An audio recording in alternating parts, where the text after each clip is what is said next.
Kumusta mga kanoisy? Welcome back sa ating YouTube channel, Pilipinoisy. So ngayong araw, another update naman tayo about politika ng ating bansa. So ang video to is mula na naman kay sa iyong araw. So meron itong pamagat na ito mangyayari kapag naging DILG Secretary si Trillanes. Diyos ko day, DILG talaga, no? So titignan natin to para, well, hindi naman imposible na maging DILG Secretary si Trillanes, kasi I think qualified din naman siya, and then isa din siya sa tinik sa lalamunan ng mga Duterte, yung isa sa final dynasty tuloy, family dynasties dito sa political dynasties dito sa Pilipinas, 'di ba? So tingnan natin.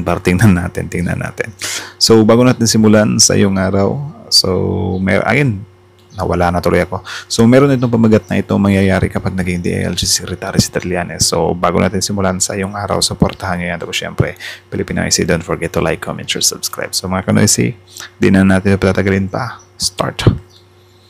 Usap-usapan, bulong-bulungan na ang dating senador Sonny Trillanes ay ang susunod na DILG Secretary. Nako. Hindi ito magiging posible dahil meron pa siyang isang taon para may sa katuparan ito dahil siya ay tumakbo bilang mayor nung nakaraang eleksyon.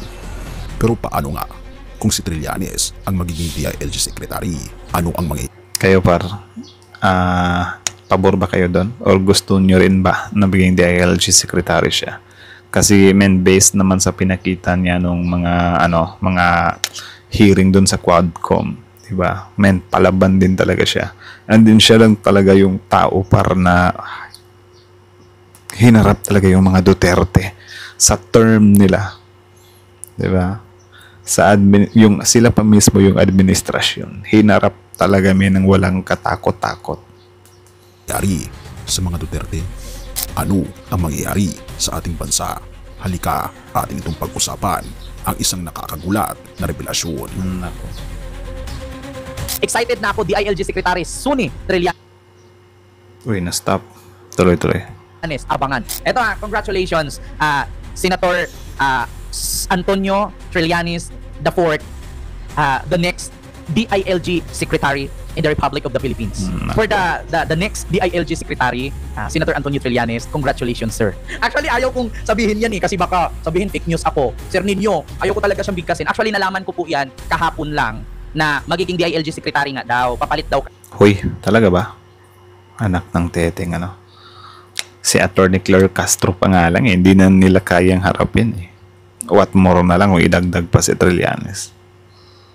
Marunong din talaga si PBBM kasi pinapatibay niya din talaga yung mga niya, nakapalibot sa kanya.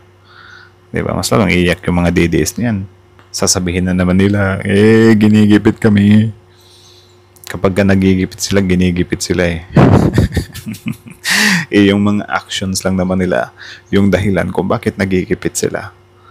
'Di ba? Magkaiba yung ginigipit kayo ng tao talaga rekta at yung nagigipit kayo kasi sa mga pinaggagawa nyo. Excuse nyo lang yan para hindi maging accountable Kay Attorney Binhor Abalos. So ako naman, hindi ko in-expect na totoo. Pero hindi pa naman dineclared na siya talaga. So abangan na lang po natin. Paano kung si Trillanes ang magiging DILG Secretary? May isang tanong na ayaw sagutin ng marami, pero sigurado, pag nangyari ito, mababagong takbo ng bansa. Paano kung si Trillanes ang maging susunod na DILG Secretary?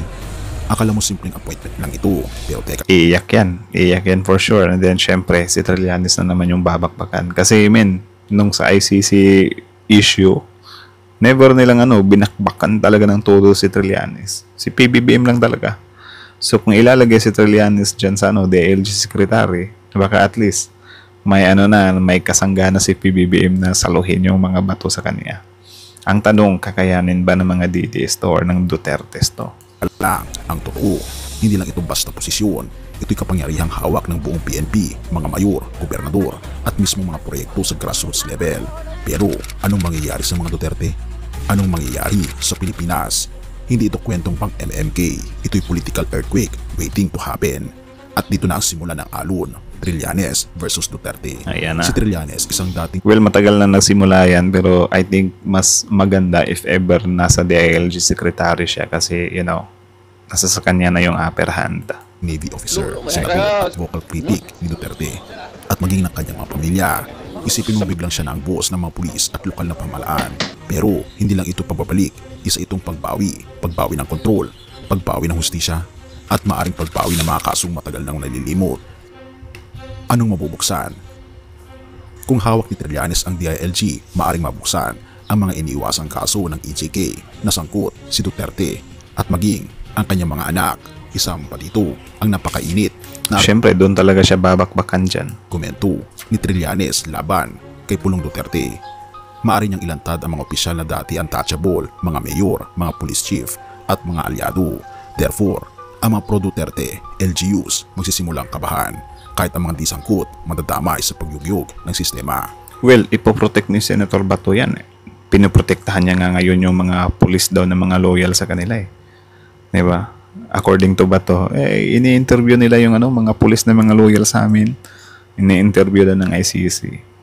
Diba? So, ba't katakot kung wala ka namang bahong may bubunyag laban sa'yo?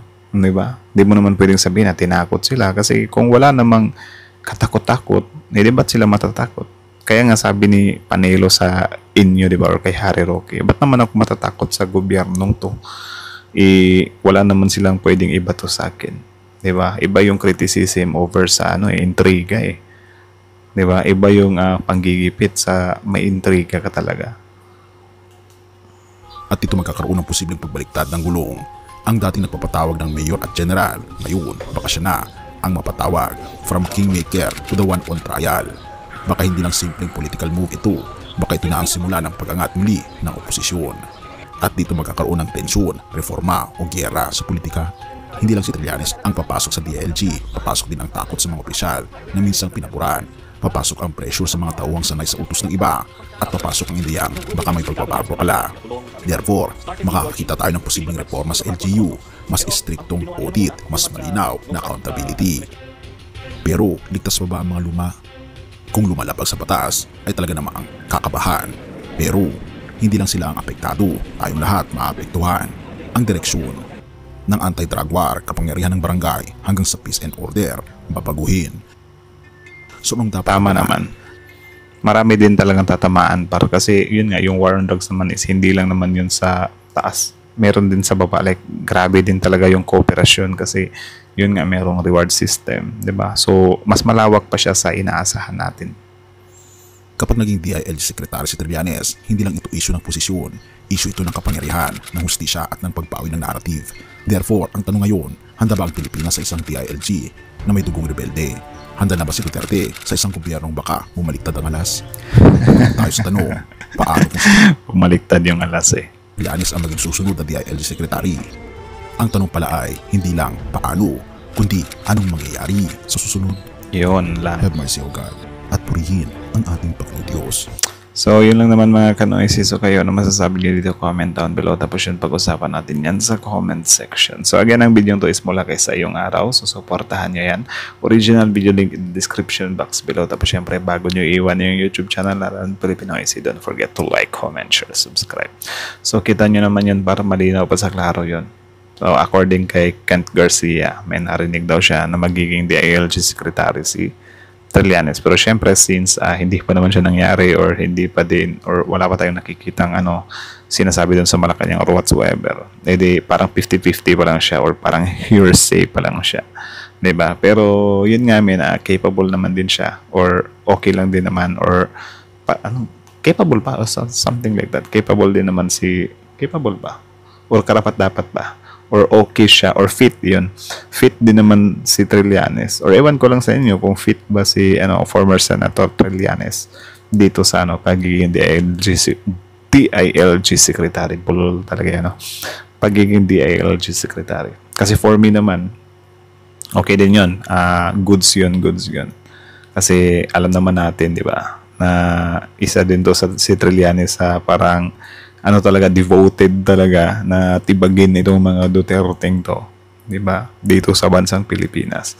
And then ginawa na niya yan, men, simula pa dati. Like, can you imagine that? Yung tapang niya, di ba? Na ginawa niya yun kahit na sila Duterte pa yung nasa administrasyon. Sila Duterte pa yung nasa kapangyarihan. Like, hindi talaga siya nagpatinag. And then yun nga, nasurpresa ang lahat. Kasi sila Matobato, napunta doon sa ICC, grabe yung, yung sa Dahig, yung sa Interpol. Idea yun ni, Trillanes dati pa, di ba? 1 year ago, bago nahuli si FPRRD, may sinasabi na si Trillanes na pwedeng ilaan sa Interpol kahit na hindi tayo member ng ICC. So yun, nagkataon lang ba yun? Na yun din yung ginawa ng gobyerno ngayon na parang idinaan sa ICC. Sa Interpol. 'Di ba? So, na-checkmate sila ni Trillanes. Kumbaga sa chess, always upper hand si Trillanes. Actually, dati, nung solid DDS pa tayo, ang tingin lang natin kay Trillanes is parang engot lang. 'Di ba? Na parang ano ba yung pinagagawa niya, trying hard masyado. Pero ngayon, na medyo namulat na tayo, nakita na natin yung long-term na plano niya. 'Di ba? Nagtagumpay nga. Napunta ng Dahig si FPRRD. And then, ang sinisi lang nila, yung Pangulo lang. Si Trillanes, di nila mabanggit-banggit kasi gusto nilang sirain yung Pangulo mismo. Diba? Si PBBM. Pero thanks to Trillanes, siya yung isa, diba? Sa nagluklok. Diba? Nagluklok Nagluklok kay FPRRD bilang mayor sa Dahig. Diba? Work from Hague. Ang mayor, ang kauna-unahang mayor na nasa abroad. Di ba? So, si Trillanes yung isa sa nakagawa dyan. So, yun lang naman. Ako, curious din ako kung ano nga ba yung gagawin niya as a DILG secretary. So, abangan natin if ever magkatotoo yun. So, yun nga, para sa akin naman is goods naman din siya. Pasok din naman siya. So, again, hanggang dito na lang muna sa iyong araw. Supportahan niya yan. Original video link in the description box below. Tapos, syempre, Filipino IC. Don't forget to like, comment, share, subscribe. Filipino IC is out.